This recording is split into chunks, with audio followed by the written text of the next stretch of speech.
Okay, welcome back to part 3 of Semper Gumby.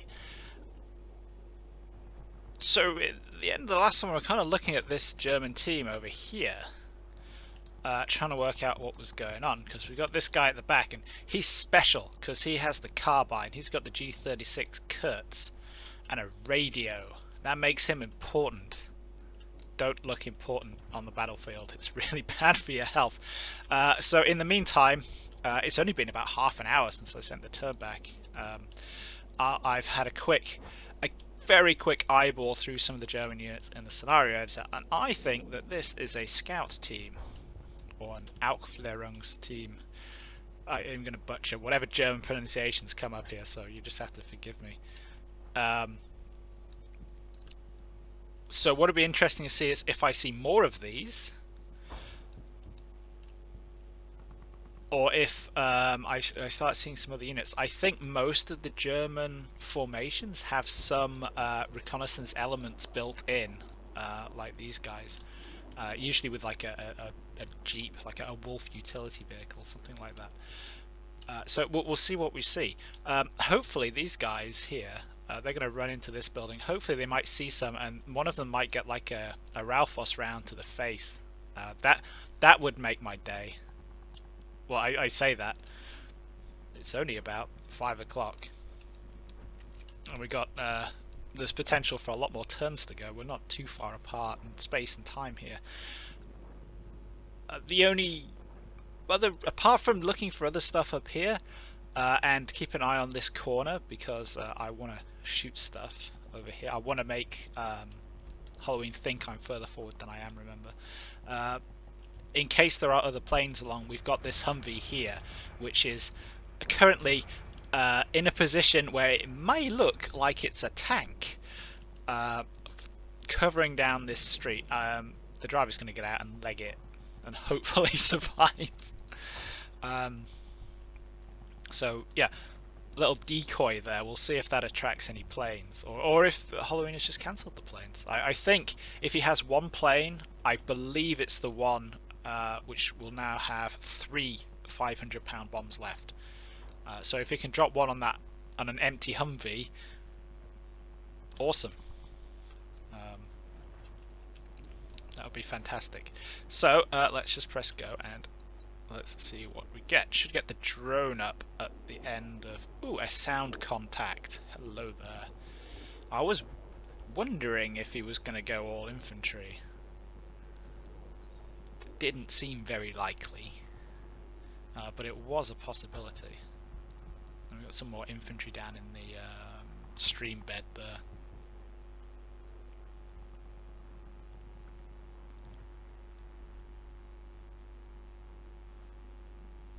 I was almost going to say something about hearing planes then, and I thought, no, let's not do that, that's suicide.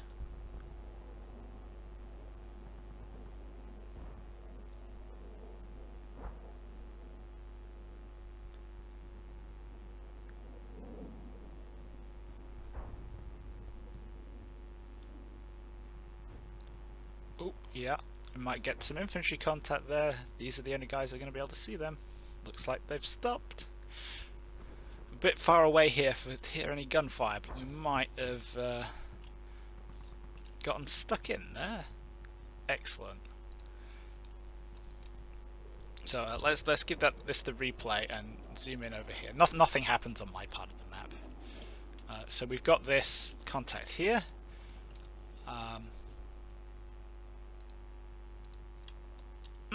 I might have to go back on the next turn and see if this... I can't remember whether this hedge goes all the way up to here. If it went all the way across. If it did, then that means that I'm going to be able to see where Halloween is coming through it, because if there was hedge here in the first turn on the map as default, it'll get destroyed when he runs over it with something. I know I've got a sound contact in there. Where is it? There it is. Potential marder. There's only 3 vehicles it's really going to be.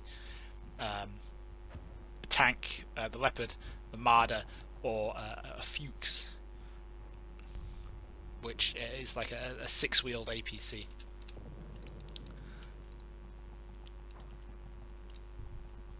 and that's like your light armored contact, which should correspond to the Marder. If it's come through there, that'd be quite interesting.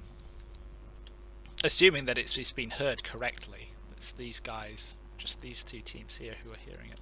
So yeah, that's another little bit of information there.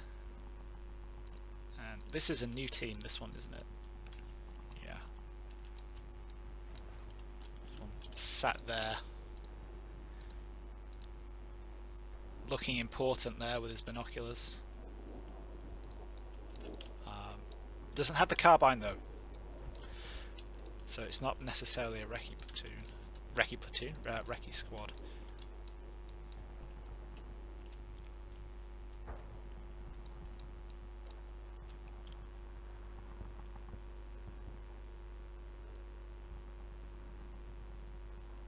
And that recce team is moving that way. That's excellent.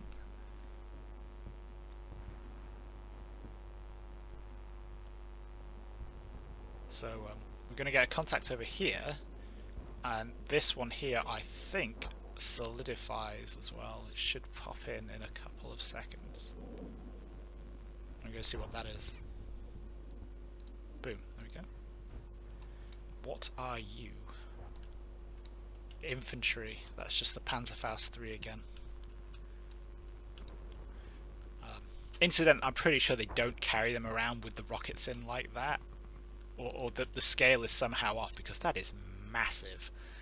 That does not look like it's fun to carry.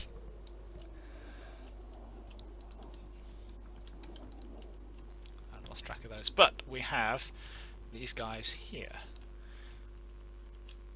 Yep, more infantry. So that's the MG4. It's not the MG3, you know, the good one, the MG42 basically. Who can see them? Oh, it's those guys can see them actually. And them. Okay, cool. So the Marines who are here, who are... I thought it would be these guys seeing them, but obviously not. Let's see what they do. They just run across like that. And then he's starting to move into the hunt command, isn't he? So that's good. So we've got a question here.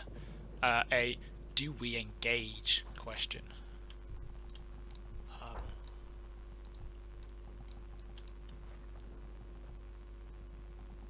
So there's pluses and minuses to not engaging here. These guys are on a target arc. You can see that there. Do I want them to engage that team there? They're only gonna, if they come down here, they're only gonna have a fleeting window to do this before they get up to where this wall is going to block the line of sight. So this has got to be a pretty quick decision. So on the one hand, I want to engage because I want to shoot them, obviously. I want to make Halloween, you know, I want to target him, like I said, I want to slow him down. And if I can get him, the drone should be up next turn. If it's not already, no it's not, because it's not really seeing anything. Oh, that's new, I'll have a look at that guy in a minute. The I want to slow him down. If I can tap it in here, and then I can use the drone, or this FO here, I think can get line of sight around here. I can start pummeling these buildings with mortars and artillery. That's good, I want to do that. The flip side is that if I don't do that, these guys, where are these guys going to go? They're going to come down to this corner, and when they come down to this corner here, these Marines are going to annihilate them. You know, there's 4 guys here. You know, the guy right on the corner has a saw and everything. You know, they're gonna shoot the crap out of him. That's going to give Halloween a bit of a tactical problem. So he's going to come up here. He's got, let's say it's a Panzer Grenadier squad. We've got a Marder that's backing them up, and we've got, we know there's another squad here because we saw some guys with a Panzerfaust 3 down here on like turn 1. So what's he going to do if he has a problem on this corner? Well, he's probably, I don't know, come up into this building and start putting fire on from there. He might occupy these buildings and build up some fire from that way. He might try and come round here.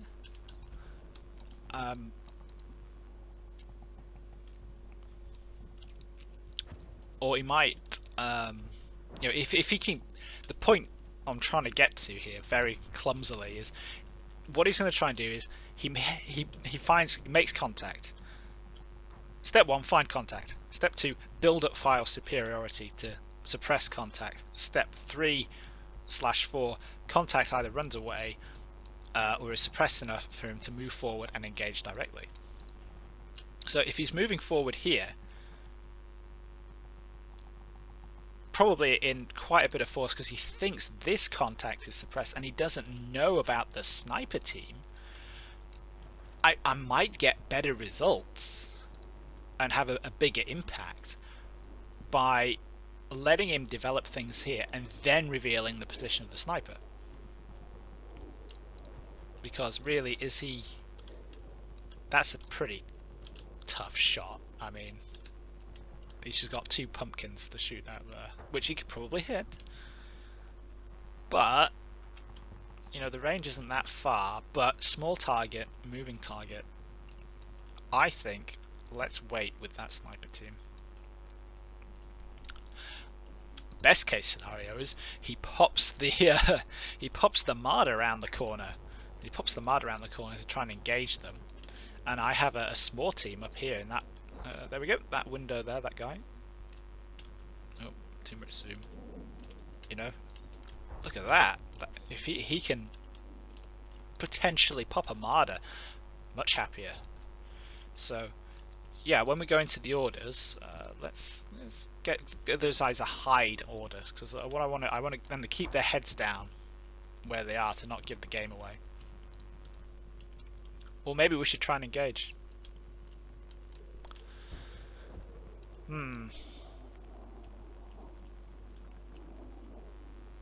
Let's lure him in. That's like it feels feeling. It's a bit overly gamey, I would say, to pin him on this corner and arty the stud out of him, because he's like 200 meters, maybe 100 meters outside his setup zone. I don't want to just like crap all over him so early. I want him to get tar pitted in this horrendous mess, then destroy him. So, yeah, yeah. Then this guy here, we just spotted him at the end. That is just a rifleman. Okay, so no planes, interestingly. Let's just real quick go over this.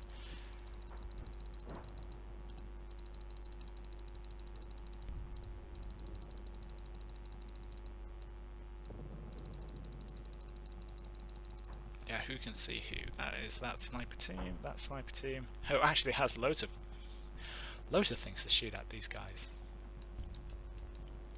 Haggerty. Corporal? I don't really do American ranks. But yeah, so that's working out pretty well so far.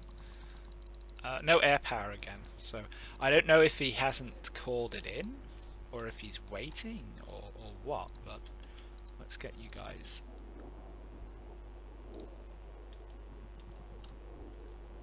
facing. I want them to face like diagonally that way, so hopefully they line up on this corner, so they have a couple of guys looking down there, which is where that recce team is. These guys are so far the only guys I have on like Fire Fry. Oh, apart from these guys are all standing by, and they can, yeah, should be able to put the hurt on, and we will. How far is it? 200 meters? Oh, come on, you can hit a pumpkin at 200 meters with that? Nope, you're gonna hide for the time being. They're not really seeing very much there, so that's okay, we're not missing much. And the drone is going to come in less than a minute, and we will get a bit more information about the state of affairs and what's going on. So, early days, but we're going.